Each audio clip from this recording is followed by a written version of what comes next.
Hello and welcome to the front row. I'm your host Dave Bayne, and we're here with local legendary producer Jim Ebert at Q Studios in Falls Church, Virginia. Hey Jim, how you doing today? I'm doing good. Glad we finally got that intro out of the way. Right, that was good. That was good. In case you don't know Jim's work, Jim happens to be the producer of my favorite album of all time, which I've told you viewers on this show before, the Marvelous Three's Hey album, and it's just a treat for me to be here with you, Jim. Well, thanks. It's very nice. Very nice. I'm going to clarify. I'm the co-producer on that. Okay. Oh yeah, some guy named Butch Walker Walker would be had a little bit to do with it. yeah, something. But, and I told you off camera, if I had my druthers, I'd sit here and break down every song with you off that album, but we're not here to indulge my fantasies. We can do a little bit of it. How's that? You're a good man. All right. But, Jim, why don't you tell us a little bit about yourself and Q Recording Studios and what you've been up to? All right. Well, I started out as the staff engineer here at Q 27 years ago. Had some success. After 10 years or so, I had a platinum single with a group called Shy that I just mixed on a Saturday morning. The kid was an intern here, and he's like, "Can you mix my song?" I'm like, "Yeah, sure." And sells 2 million records, of course. That's the way it should work. And I went out to California and finished mixing the record, and then I ended up moving to California for about 8 years, I've done Madonna to Ice Cube to Jason Faulkner to Everclear. So I mean, it went kind of all over the place. First couple of years, mainly R&B based stuff out in California, and then I kind of went back to the rock side of it and the production side of it. Moved back here in what year is it? 11? So 98. Yeah, 2011. So 98, I moved back here to raise my son with my wife. Thinking it's just a better place to raise my son, and that turned out to be exactly true. Came back here to Q. They had this warehouse space down here. The Red Room is where we're sitting right now, and I had a couple records to finish to start and finish for Atlantic. And what I wanted to do was just stay in town and not disappear as my son was born. So we did the first couple records here. One was a group called Everything. Did their second record here, and another group was called Seventh House. Unfortunately, neither one of those records really did anything. The first Everything record did succeed to a certain degree, but that was done while I was living in California.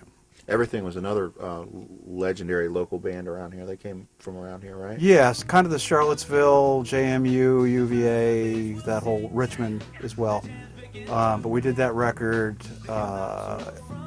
out in Sperryville in an old kind of mansion, I guess you would say. It was on an estate, but it had been vacant for a while, and we kind of go through the house and do pre-production. We set up in one room, did pre-production for a couple of days. That's where I'm kind of going through the song. We're looking at the lyrics. They have horns at that point in time. Where are we going to put the horns? Which songs are we going to use them? Blah, blah, blah. But one interesting thing was the way we kind of picked the song order of how we did it. The drummer and I both wanted to record drums in almost every setting we could find in the house. So we would dictate which songs we were doing that day by how those drums really sounded. So like on Hooch, we did most of the drums in what was called the servant's kitchen, all the way to the back of the house, tiny room, right? So we did the first take live with him playing, and then we're putting the song together with Pro Tools and tape. We brought a tape machine. I brought a tape machine, everything, 2-inch tape, mics, the whole deal. So it was all pro stuff, changing gears. But he was like, okay, well, I hear one thing I want to do. And he went back with a cassette player and just did this loop. And that's what you hear primarily in the song, is his cassette version of that particular loop. We did the background vocals for that one on the back porch, trying different scenarios. But anyway, we'd pick which song we were doing by the way the drums sounded that particular day where we set them up. Because you would get different sounds based on the room? Absolutely. That brings me to a question. Every time I've been in a recording studio, I always see Oriental rugs on the floor. Why is that? Does that create a sound, or is that just a atmosphere thing? They're cheap. Is it because they're cheap, really? Cheap and disposable, I assume. I know that there's, yeah. I've always wondered that. I know it's a stupid question. But No, it's not. I mean, we have, if up on the wall, there's packing blankets, you know what I mean? So Right. there's not, when we built this room, we came back, the studio mindset is, okay, well, we float the floors, meaning we subfloor it. We float the walls. We put a room within a room. And I was like, I don't have time for doing that. We need to have this up like in a month. So let's get the right gear. Let's get all the gear that I typically use and get rolling. Just paint everything red. And you don't have to worry about anything. Well, what do you want, carpets on the floor? Whatever you can get. And that's what it's been. Okay. 8 years or 10 years, whatever it's been now. So It just seems like every time I see that on TV or I walk into a recording studio, it's always there. So now you've answered that question for me. well, yeah, and I think the fact that they have so many designs, you can probably throw them over almost any color, right? Yeah. Maybe. I don't know. I guess. Yeah. And where are we sitting at right now? We're in your control room. It's called the control room, right? Yeah, this is the control room for the red room. For the red room in Q Studios. Right. And this is where you do most of your work, right? Most of my tracking I do in here. Tracking is the actual recording process. Okay. Now, you and I were talking a little bit off camera, and you wanted to tell the viewers, which I think is important because we do focus on a lot of up-and-coming and newer acts. What goes into pre-production? What goes into getting somebody like you to work on an album? Things like that. Well, because your work speaks for itself. I mean, you've produced not only my favorite album of all time, the Hey album, you also produced my favorite Butch album with Letters. I mean, so as far as I'm concerned, with whatever weight my voice carries, your work speaks for itself. Well, thank you. I mean, they're both great, fun records to work on, and they're my favorite records too. Pre-production, we go in, and it can be very simple. It can be like you need to change the kick pattern. What happens a lot of times is bands play together so much, especially touring bands, and they get into habits of playing things a certain way. And you sometimes bad habits, right? Bad habits, right. Sometimes it'll be really obvious stuff. One guy's playing a minor chord, the other guy's playing a major chord, and they just never dawned on them. So it's getting through all that. It's also just taking a look at the lyrics, making sure that, looking at their end goal, what genre they land in, making sure the path is pointing that way, right? Because certain band, it's without fail, the bass player always wants the band to sound like Metallica, right? And the singer, the singer's like, well, I want it to sound like Butch's record, or something like that, right? So you have to sort of take everyone's personalities. You're finding that in pre-production as well, right? So kind of balancing out, okay, I hear it here. The end goal is here. How do I get it here? And I'm listening to the songs. I'm going, okay, you're playing the G chord first position. You're playing the G chord first open position. Same thing. Why don't you try putting it up, on the 10th fret or whatever the case may be, so we have a little bigger scene going on. So it's just going through and trying to put that together. Or I'll go in and say, you realize your verse is your chorus. What do you mean? Well, the most memorable part of your song is what you started with in the first verse. So let's flip that around, or write new verses, right? Right. And make that the chorus. So would you say a pre-production is kind of like working the kinks out? Yeah. Working the kinks out, seeing how everybody works together, things like that? Yeah, and when you're a group, I played in a group. I played keyboards and guitar. Yeah, we're gonna get to that. So I mean, I've been there where you think one way. You know what I mean? This was the chorus and the way I wrote it. No, this is the chorus. And when they and correct me if I'm wrong, artists when they write a song, they're so attached to it. It's like their children. You really got to struggle with them sometimes. Sometimes, to change but it, you know right? what I do is before I get into any lyrical content, I ask them that question: is this song a child to you, or is this song something you wrote and it's a story? So that I can kind of go. I'm not going to change lyrics on the song that the singer's father died. He wrote his dad a song. I'm not even going to say a word. Right, I'm not going to say that. Phonetically, that sounds weird or any of that. So I pick my battles. Smart man. Right. And I have another question about pre-production. Something I've always heard hanging around with musicians. I mean, I've dabbled playing guitar. I'm no great musician. I'm just a critic. All failed musicians become critics, right? Or record producers. Yeah. I couldn't do what you do, man. This is like magic to me. One thing I've heard is a lot of times the drummer in a band just isn't up to snuff to do the recording because they don't have the timing. Their beats go up and down throughout a song, so either sometimes you got to just use a drum machine or you got to bring in a studio guy. Is that true? Does that happen a lot? Used to be. Okay, so 20 years ago we used tape, right? Mm-hmm. Now we use computers, Pro Tools in here. I'm not going to say I can take anyone playing drums and turn them into Picaro or whatever, but I can make someone play it so it's suitable for the song. Would I rather have someone that comes in and plays greatly for the song? Yes. But sometimes I will run into people where I'm like, yeah, and you start weighing, again, as a producer, you start weighing all the dynamics. Okay, I don't want the drummer to quit. The band doesn't want the drummer to quit, right? Because then you got to find a drummer in this area and be available to play. So, okay, let's put that into it. Now, if the whole band comes up to me beforehand, except the drummer, and says, our drummer's really terrible, so if you need to use someone else, then I know there's not a love lost, right? So all this stuff I'm gathering as we go. But no, with tape, I had to lose a few drummers. But it's a hard thing because the drummer really, they keep the time and they can throw off the whole song. And when you're spending what you're spending to come into a Q Studios, you don't have the time to keep doing the takes with the drummer, right? Yeah, we don't. I don't do a lot of drum takes. I have a system. My engineer Sean Russell works with me all the time. We've got a pretty good system. So I'm aiming. You know what I mean? I've got my chart going as we're going. I'm going, okay, the fill into the first verse needs to go into the second verse, and blah blah blah. And I can go first verse, bar 57. Sean put it at 112. Boom, it's done. I mean, correct me if I'm wrong. There's a difference between playing drums live and playing in the studio, right? Yes. Okay. Really, with everything, every instrument. Okay. I mean, I don't try to embarrass people, but they're like, I really want the bass sound for so and so and so and so. Okay, well, he's using a pick. Well, I don't want to use a pick. Well, then you're not going to have the bass sound that so and so is using. So it's logical stuff, and they're going, oh, well, I play real clean with my fingers, and I'm not, again, I'm not picking battles here, but I'll go, okay, well, listen to your track, and we'll hit solo, which means it isolates that track. Hear all that shit you're playing in between the notes that we're trying to hear? It's got to go. So pre-production can be a real eye-opener for a band. Yeah. When you're going through Yeah, it. yeah. And what would something like that cost just to come in and do pre-production? I try to block that into the whole price. Okay.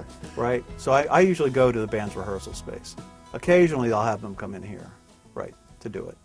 But I put it in the whole total. So it's probably cheaper if you go to their rehearsal space to do the pre-production rather than to bring them in here. And Well, yeah, because they have to pay the studio at some point. You know what I mean? So I'll say, okay, there's two different ways that I price things. I'll say, okay, well, it's going to be this amount per day and then X amount per hour for pre-production. Or I'll say it's going to be, $5,000 for the whole deal, and that's studio, the whole deal.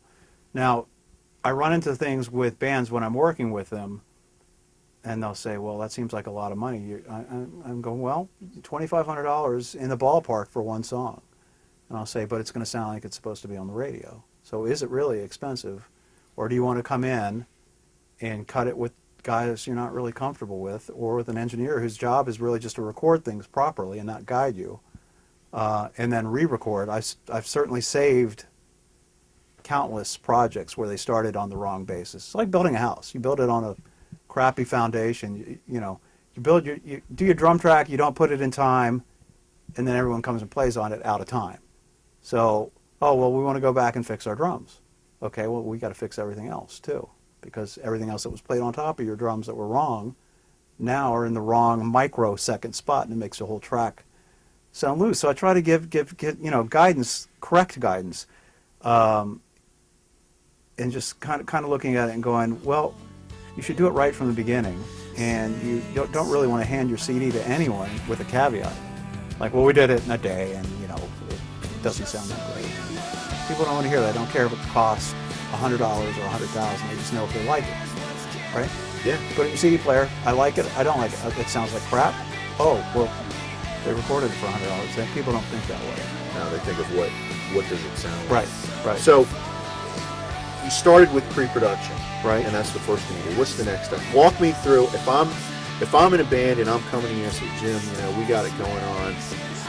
I want you to work with us. You walk me through step by step. We started with pre-production. Walk me through what we need to do to come in here and record with you. Okay, so we'll back up one step. It'll start with an email conversation, and they'll start sending me songs. Could be just acoustic, actually. And where can we email you at? ebertaudio@gmail.com. And actually, I prefer it just acoustic, so I can Really? actually just hear the song, right? I hear the song for its pure essence, right? Mm-hmm. I can hear the singer. I can hear the chord changes. Sometimes with the home recordings, all that stuff gets kind of lost. All I hear is the bass and kind of the vocal, and I have no idea what the guy's saying. So anyway, so we start the dialogue there, and we pick out the whatever number we decided on that we're going to work on. Then we'll do pre-production. We'll decide whether we can afford to do it here, or I have to go to rehearsal, or whatever the case may be. Then we come in here and we set up. My system kind of works. I set everybody up live. So is it a flat rate, or is it an hourly thing? I mean, how does that work? I usually do excuse me, reaching puberty again. I usually do a song a day.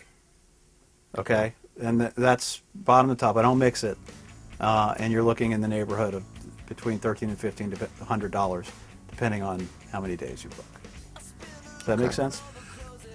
Not really. Not really. Okay. No, but we'll go back to it. But I kind of cut you off. So you go to rehearsal, you bring me here for pre-production, and then what's the next step? So we're in here, right? We book however many days we dictate. Say 3 songs, 3 days. Okay. Okay. My preferred way to work is to do a song from beginning to end in each day, which means. And does that vary about how long it may take? It may take 3 hours, 4 hours, 5 hours. No, songs don't take. They take longer than that. Okay. So I get a lot of those calls where, well, you know, we're real good, and we want to do 6 songs. How much time you want to book? Well, 6 hours. I'm like, well, that's not going to happen with me anyway. You can come in and set up with an engineer and go through it, but if you want your record to be what you hope it can sound like, you got to put time into it. Just period. Just takes time. So give me an average. Like working on a song with you when you come in, you're ready. Okay, you say a song a day. How many hours are we talking? 10 hours. 10 hours for one song. Yeah. Wow. So I'll go in.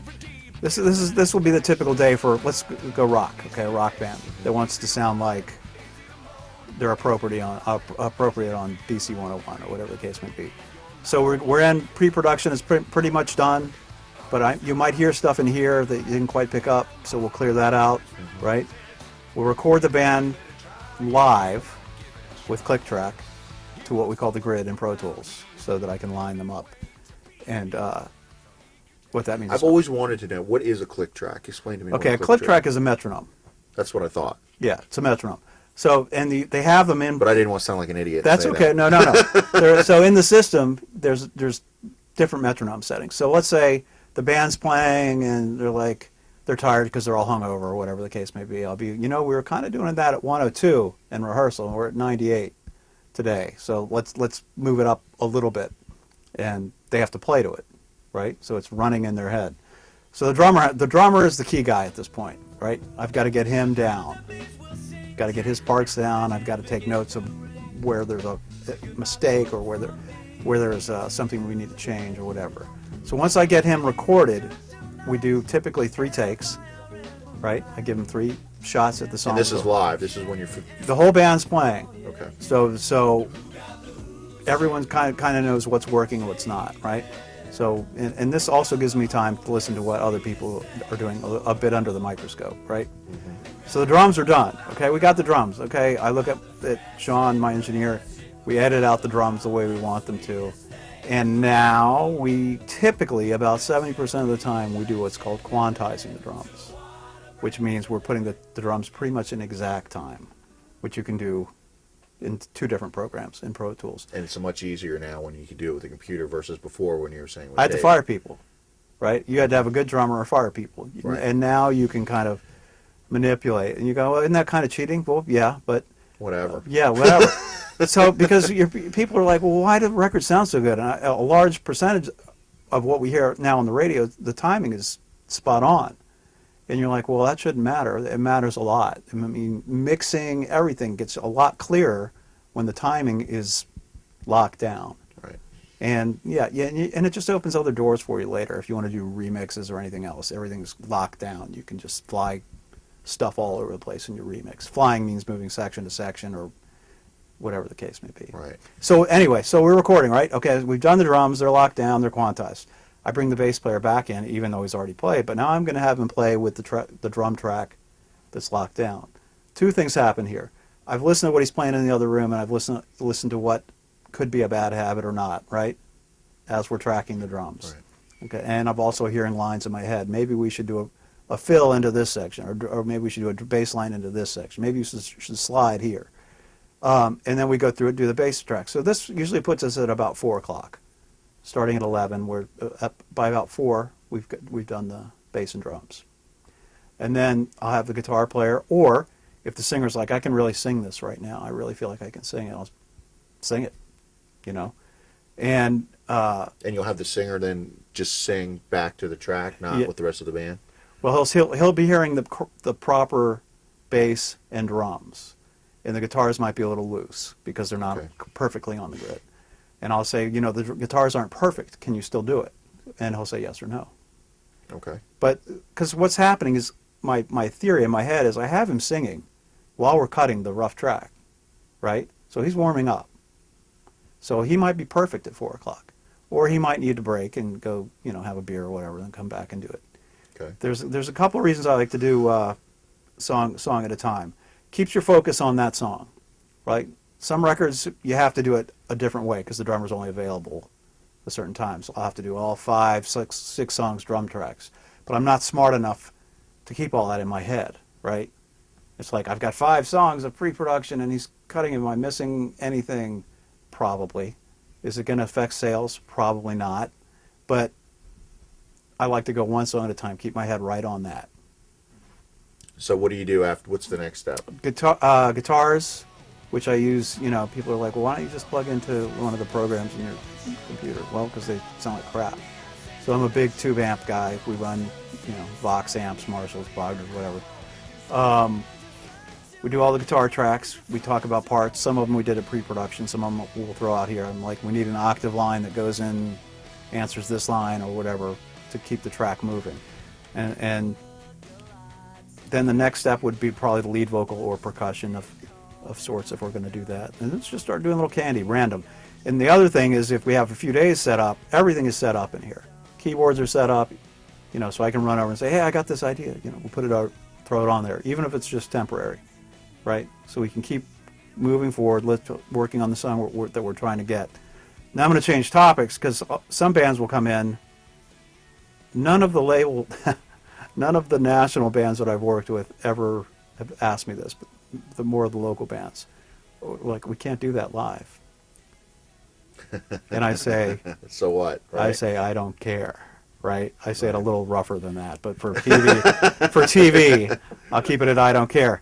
And they're like, well, people are going to miss it. No, people aren't going to miss it because you're going to be loud. You're going to be 100 decibels.